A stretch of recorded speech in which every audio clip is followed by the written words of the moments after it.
నమస్తే. మేడ్చల్ ఎమ్మెల్యే మాజీ మంత్రి మల్లారెడ్డి మొన్న ఒకరు లేఖ రాసింది కదా, రక్తంతో ఒక వ్యక్తి లేఖ రాస్తూ దాంట్లో బీఆర్ఎస్ పార్టీ కష్టకాలంలో ఉన్నప్పుడు పట్టించుకోవట్లేదు.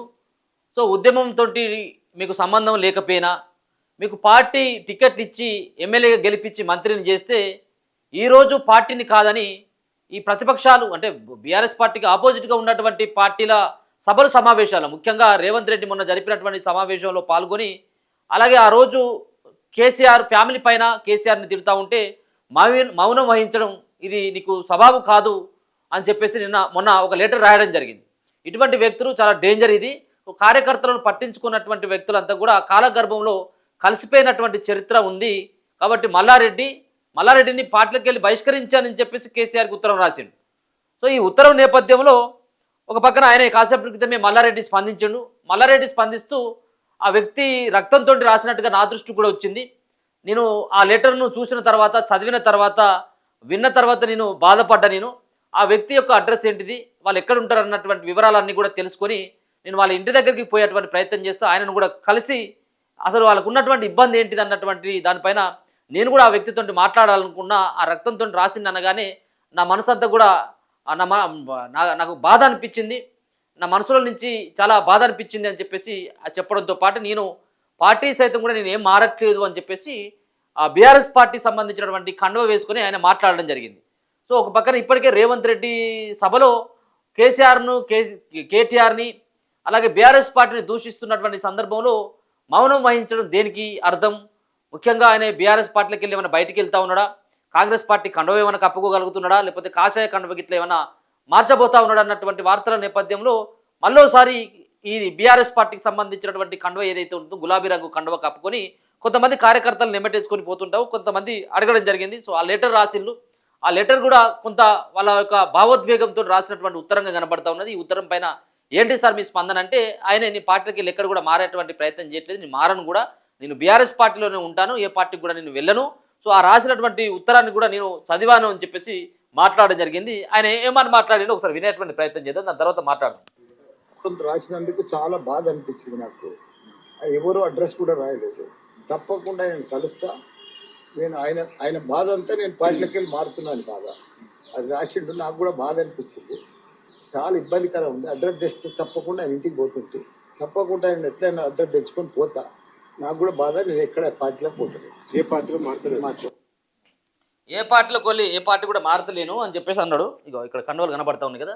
సో మనకు ఎందుకు అనుమానం వస్తుందంటే, చాలా బీఆర్ఎస్ పార్టీ ప్రోగ్రాంలు చేస్తూ ఉంటాయి. మొన్న నిరుద్యోగులకు సంబంధించినటువంటి సభ కావచ్చు, మరో పక్కన కొన్ని కేటీఆర్ సంబంధించినటువంటి సమావేశాలు కావచ్చు, అలాగే ఇక్కడ ఉన్నటువంటి బీఆర్ఎస్ పార్టీ భవన్లో పెడుతున్నటువంటి ప్రెస్ మీట్లలో ఇక్కడ కూడా మల్లారెడ్డి ఎప్పుడు కూడా ఉత్సాహం కనబడేది. అటువంటిది ఇటువంటి సభలలో ఇక్కడ కూడా మల్లారెడ్డి కనిపించకపోవడం, అంతేకాకుండా వాళ్ళ కోడలు ప్రీతిరెడ్డి ఎవరైతే ఉన్నారో ఆమె కూడా బీజేపీ పార్టీ రాష్ట్ర కార్యాలయానికి వెళ్ళి కొంతమందితో మాట్లాడింది. సో అది కూడా మల్లారెడ్డి పార్టీ మారేందుకే అని చెప్పేసి రకరకాలైనటువంటి వార్తలు వచ్చినటువంటి నేపథ్యంలో కావచ్చు.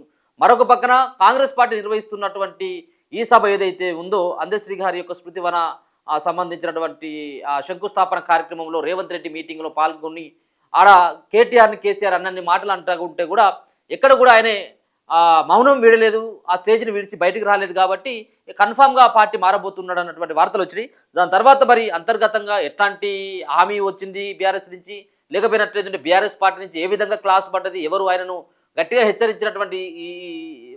హెచ్చరించిండ్రు అన్నటువంటి తెలియదు. కానీ మొత్తానికైతే మళ్ళీ యూటర్న్ తీసుకొని ఆ కార్యకర్తను కలుస్తా నేను అని చెప్పేసి కండువతుంటే ఆయనే ఒక మాట అయితే చెప్పడం జరిగింది. మొన్న ఇదే ఈ లెటరే రాసింది. ఇది ఇంత 2-3 పేజీల అంత లెటరు ఆయన గురించి రాసిళ్ళు. ఏమని రాసిందంటే, తెలంగాణలో రైతులు సాగునీరు, విద్యుత్తు, నిరుద్యోగులు ఉద్యోగాల కోసం ఎదురు చూస్తున్నారు. మహిళలు, విద్యార్థులు, కార్మికులు మరియు సకల జనులు అనేక సమస్యలతో పోరాడుతున్నారు.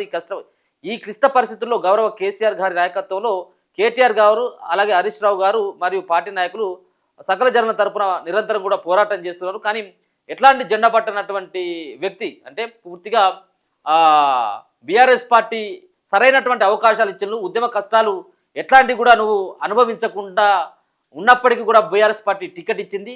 బీఆర్ఎస్ పార్టీ బీఫామ్ పైన ఎమ్మెల్యేగా గెలిచినావు, అలాగే మంత్రిగా మరొకసారి తిరిగి ఎమ్మెల్యేగా కూడా గెలిచి రాజకీయంగా ఎదిగే అవకాశం కల్పించింది పార్టీ గుర్తు, పార్టీ నాయకత్వం, లక్షలాది కార్యకర్తల శ్రమ వల్ల లభించినాయి.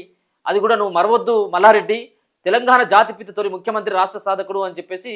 సో ఇటువంటి వ్యక్తి ఈ నాయకత్వంలో పార్టీ ప్రతిపక్షంలో ఉంటే సమస్యలపై పోరాడుతున్న సమయంలో పార్టీతో పాటు నిలవాల్సినటువంటి నాయకులు పార్టీ కార్యకర్తల మనోభావాలను దెబ్బతీసేలాగా కనిపిస్తూ ఉన్నది.